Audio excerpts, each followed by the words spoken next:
And so under the CEO is a center of experience, if you Yeah. will, or a COE. It is tricky. It's Yeah. not easy because it isn't centralized. Welcome to the CX Files, the podcast where we bring to you the very top practitioners of customer experience from around the world to talk about very important aspects of customer experience. Today, we are going to talk about one such aspect, which arguably should be one of the most controllable aspect of customer satisfaction, but sometimes, it tends to be one of the most undervalued aspect of it, and that's employee experience. So we have with us today to talk about employee experience and how it's linked to customer experience. We have with us Mary Poppen. Welcome, Mary. Hi, Sumit. Hi. Thank you so much for having me. Pleasure. So I'll just take like 15 seconds to try and introduce Mary. Mary is amazing, but then I'll pass it on to her to actually do a real introduction. So Mary has been chief customer officer at Success Factors before and after it got acquired by SAP. She was the chief customer officer at Glint before and after it got acquired by LinkedIn. She's a professor at Michigan State University. She's an investor. She's a board member, and she has a consulting firm of her own called Horizon. And the rumor has it she has only 24 hours a day, like the rest of us. I don't know how you do it. I'm out of breath. Why don't you go and do a real introduction? Well, thank you. I think that sounded great. I wish you would do my introduction all the time. So yes, I'm currently the president of Horizon's Employee Experience. We're focused on helping companies put their employees at the center of their businesses, along with their customers, right? To drive that, business outcomes through people, essentially.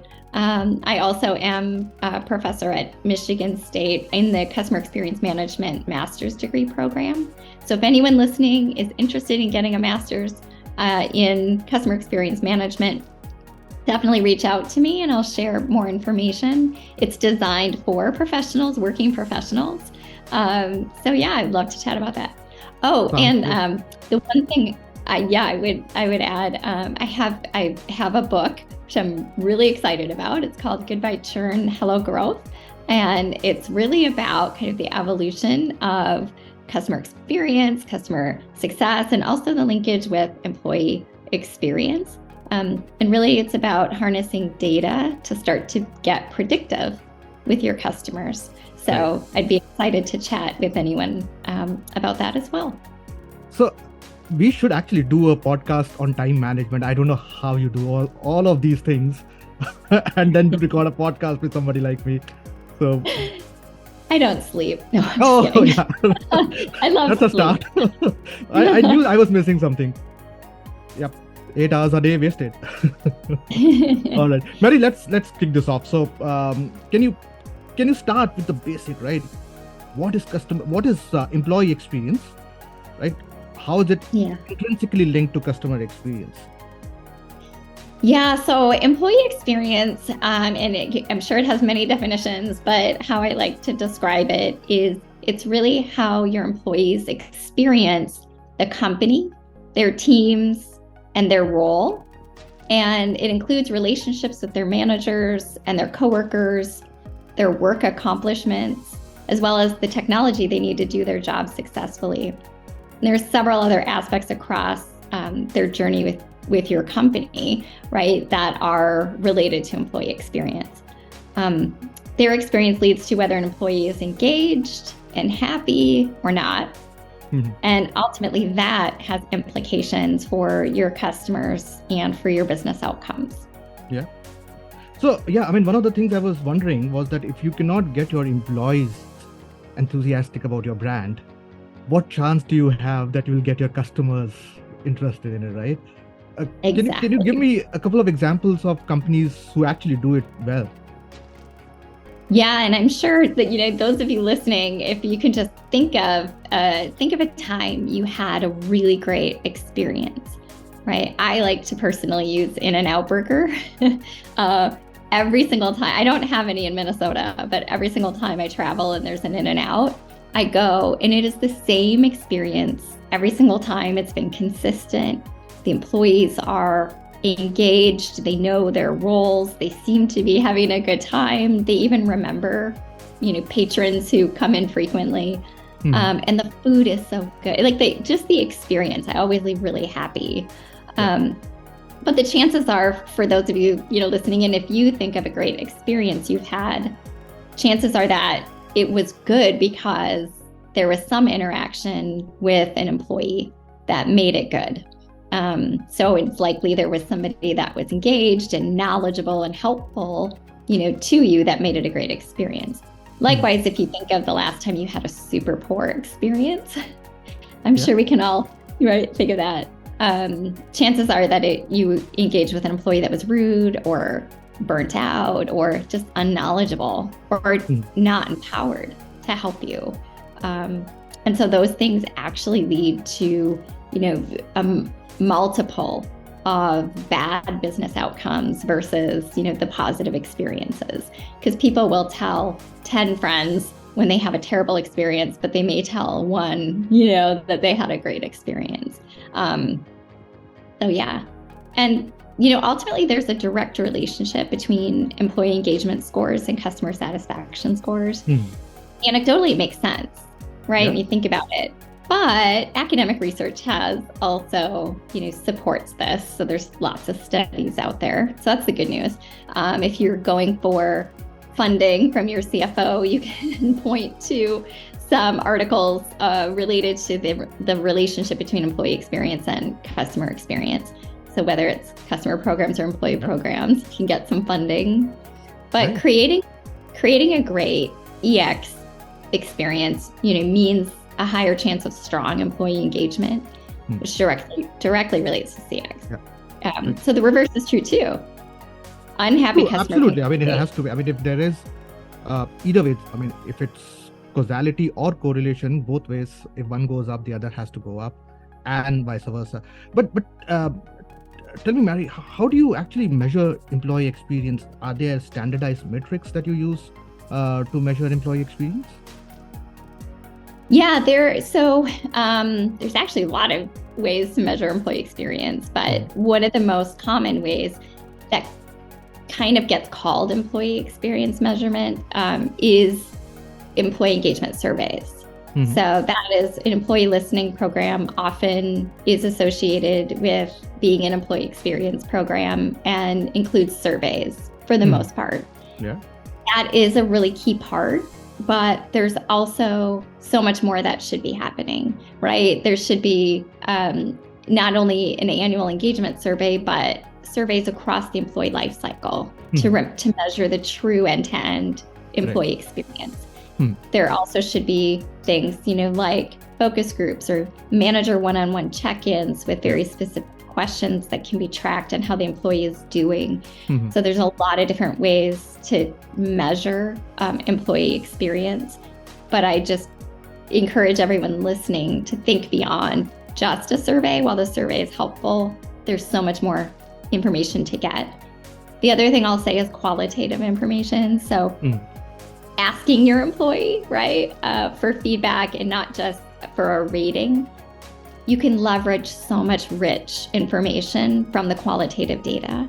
And now with technology, centralizing all of that qualitative data and AI being able to run insights, there's so much opportunity to take advantage of kind of the true employee voice, which really historically wasn't as possible or as easy as it is today. Right. So this is all directed towards the employee, but at some point to correlate that with customer experience, you would have to bring in some aspect of the actual customer experience and say, oh, this is correlated, right? So this is employee metric versus the actual customer metric, and say these are correlated. How do you go about measuring that, maintaining that synergy?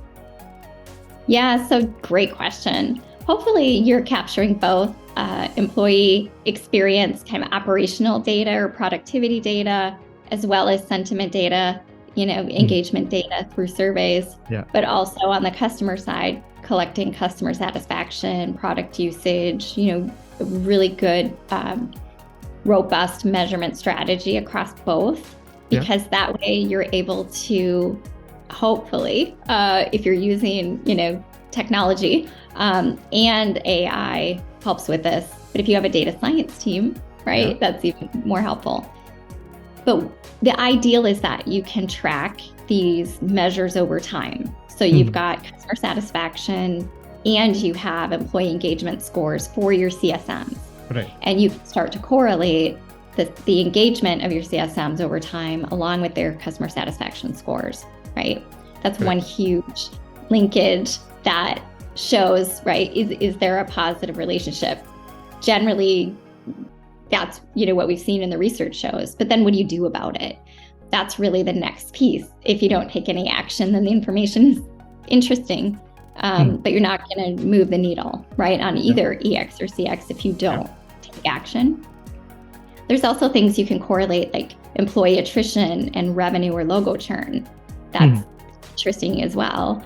Employee referrals of employees and customers, right? Yeah. That's a level of engagement that gets deeper than just, are you a happy employee? If you're referring people to your company to be a customer or an employee, that's that contagious enthusiasm, right? I love that word. Wait, can you go deeper here? I mean, I'm going to stop you because I love that phrase, contagious enthusiasm. And I think we can have a whole podcast on that. Explain, and you did last time when we spoke as well. Can you explain for the audience what is contagious enthusiasm and how does it translate into great CX? Yeah, so I started. I guess I coined this term for my own experience, looking at what are like the secret ingredients to really happy customers and really happy employees. And so throughout my career, I've thought a lot about and seen a lot, right, of scenarios. And what are the differentiators that make a situation so good where customers are super engaged and happy and employees are super engaged and happy? And so I created this quadrant for employee engagement on one axis and customer satisfaction on the other. And in the top right quadrant, this is up and to the right? That is where you've got customers who will say great things about you when you're not in the room. They will refer other customers without you even asking. Employees will come to work early, stay late. They're so engaged in the mission and love what they do, right? And they love helping their customers. And so there's this interaction between customer and employee when they're both really highly engaged and satisfied. And that's what I call the contagious enthusiasm. So you start interacting, you're having, a great experience, you're creating value, you're innovating together, and it just continues to spiral. And it spirals outward to others. And if it's in a place like in an Outburger, it's palpable, you can feel it. So that's what I refer to as the contagious enthusiasm. Right. In my mind, it's like taking customer advocacy and putting it on a pedestal, right? It's taking it one step ahead. It's not like if somebody asked me to recommend a burger place, would I go and say, okay, In-N-Out, that's recommendation. But that's not enthusiasm, right? Enthusiasm is when you walk into a room and say, oh guys, I just went there and it was great, right? And it's like, it's taking that customer advocacy to a next level. I wish we can figure out a metric to actually measure that, because I think that's what we're gunning for. We're not gunning for a solicited recommendation. We're actually gunning for enthusiasm. We are gunning for contagious enthusiasm. And most of the times, the dissatisfaction is contagious, right? As you said, if you're dissatisfied, you'll go and talk to 10 other people. And this is the exact opposite of that. It's like you are spontaneously going and talking about this. Can you, In-N-Out Burger is a great example, but can you talk about some other successful companies who've been able to do this quite well in your experience? Yeah, so I've been lucky to be part of companies that have a mission that's very people, centric, and that tends to draw people who want to do good things for people. And so I've seen it firsthand within SuccessFactors, within, SAP, Glint, LinkedIn, Microsoft. So there are experiences you can point to and actually see interactions with customers. You know, a great place is at a conference. So when you see your employees who get to attend the conference and customers who were there and they get to see each other for the first time in person, right? There is this level of excitement between, you know, both. I recently had an employee of my old company tell me that they had a customer that got acquired, and the customer had to, unfortunately, you know, churn. But they sent this CSM a gift, and they scheduled a lunch, including the executive decision maker for the product, and they all traveled in to take him to lunch before they were done being a customer. I just thought that is customer intimacy. That's where you really get to know your customer so well, right? That you have this great relationship. And within that is that contagious enthusiasm that builds. But you can see it a lot of times and sort of point to it and say, that's it. That's what it should look like. To your point about the advocacy measurement, I think the hardest thing is, how do we know what customers say about us when we're not in the room? The only way we really know is from feedback now on social media or social channels where you get mentioned, or in articles where customers mention you, or sometimes they're invited to do presentations at conferences, and they'll talk about your company and your results, right, that you've brought as a partner. And that's great. And the only way you find out about those things is when you see the post, right? So really the only way you can sort of track and measure it is through customer referrals or your own events where you get customers to speak. So that's a really good starting place for measuring advocacy. Community engagement, right? Those are really good metrics that you have control over. But I do encourage, you know, everyone, when you do hear those stories where you're not in the room and you know customers or employees are saying, you know, great things, try to capture that. Ask if they'd be willing to do a case study, right? Or a one-pager, you know, or something to share, spread the word. Correct. So it's almost to me like the holy grail of customer experience, right? The customer is super happy, enthusiastic enough to give you a fantastic word of mouth. The question is, how do you create a culture internally that you actually reach that point? How do you create employee engagement to the extent where it starts to translate into customer experience of that nature? Yeah, another really great question. There's a lot more to an answer, you know, than I'm going to give. But one of the things that I've seen is that when you ask your employees what they need to help them be successful and to help their customers be successful, that is the starting point, right? So you don't know if you don't ask the question.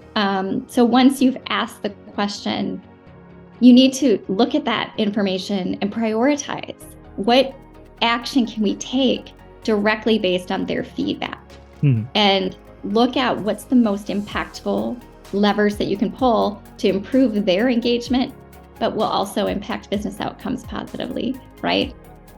And then here's the part that's forgotten a lot or left out, is communicate back to your employees what action is being taken and why. It's based on their feedback. So when they see that connection and they know you're doing something, they're going to continue to give feedback. They're going to continue to be engaged.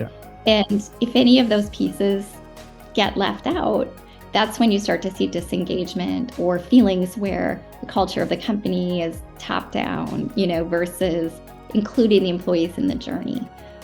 So those are things that would definitely encourage everyone. You say that, and I think this is one aspect of communicating back. It's true for customer experience as well, right? Many times, a customer comes and tells us, okay, this was wrong. You fix it and you forget to tell the customer. And I think in that sense, it's very similar to what you're talking about with the employee experience as well. Yeah, 100%. There's actually one of the things we did at Success Factors. So we took customer input on our roadmap And then we would have the engineering team and the product team basically use the customer requests, and 25% of the roadmap every quarter was determined by direct customer requests through our community. But the great thing, what we didn't do initially, is allow visibility back to all the people that posted, like why their idea, was or wasn't being implemented, and where customers could vote. And so there was that visibility. Once we enabled that, it was crazy the amount of customer participation that we had every quarter in roadmap innovation ideas. And it became like, right, in expectation, the product team was hungry and looking for that information every quarter. And they could directly interact with the customers because they were giving feedback on their ideas and requests, right? So it became a great way to get product and customer closer, but also give the customer that visibility that their ideas are being considered and being used. But you touched upon a very important aspect, right? Who's the stakeholder in this whole employee experience, customer experience linkage?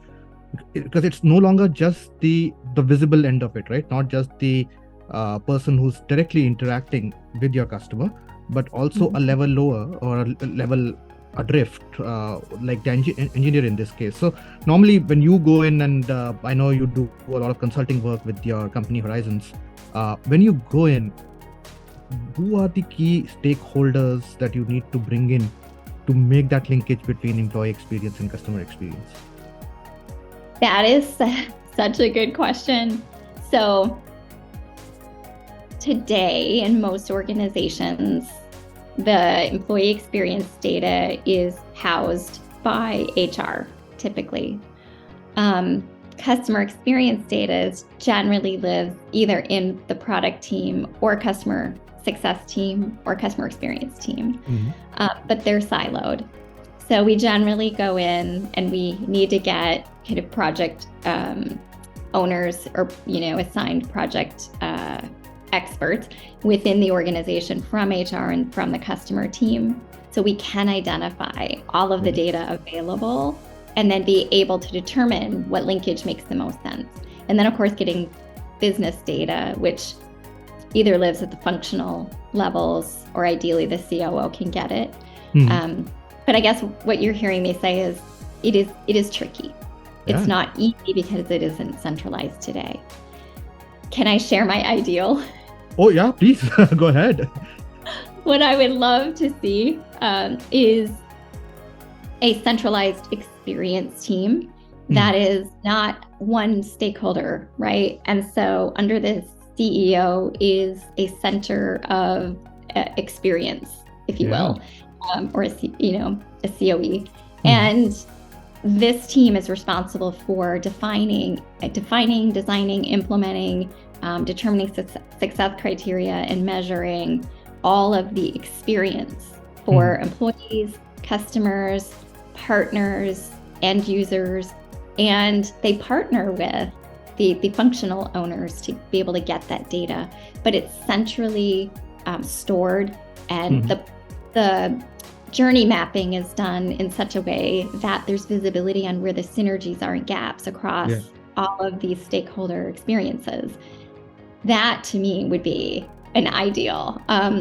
Technology has allowed us to be able to get there. So now from an org structure perspective, we need to start considering that. So that's where I'd like to see us go. No, I think that's a great idea. I think the fact is that chief customer officer, chief marketing officer, and chief HR officer in this case do operate in silos, right? They have their own KPIs, their own metrics that they have a day job, right? End of the day, they have their expertise, their day jobs, which would always distract them from making experience their priority. And it has to be somebody's priority. Even if it is CEO's priority, he cannot look at it day in and day out. So how do you solve for something like that? Have you seen the structure emerging somewhere in some rudimentary form, early green shoots, or is it just still an idea, futuristic? Maybe someday we'll see that. I've seen in some smaller companies, there's been a leader who will own kind of both employee and customer experience when the company is really small. because that person has kind of a operating skill set or mindset and can put those things together. The only time I've really seen that is sort of out of necessity, just because they have a person that can do it. Yeah. But I think it's been interesting because a couple of folks that I've talked to that have worn that hat have had to shift their mindset from everything they knew of wearing one hat versus another and try to bring it together. Right. And so it's challenging, but it's also challenging to build like the rest of the function and the structures and priorities when, right, they do need to be both considered in parallel. And it's easier when you have like one leader here and one leader here, but then you're missing all of that. So it's really an overlay kind of experience position, right? And allows the functions to operate, prioritize as they need to, but then there's information shared that helps them prioritize in a way that is aligned and for the greater good. Right.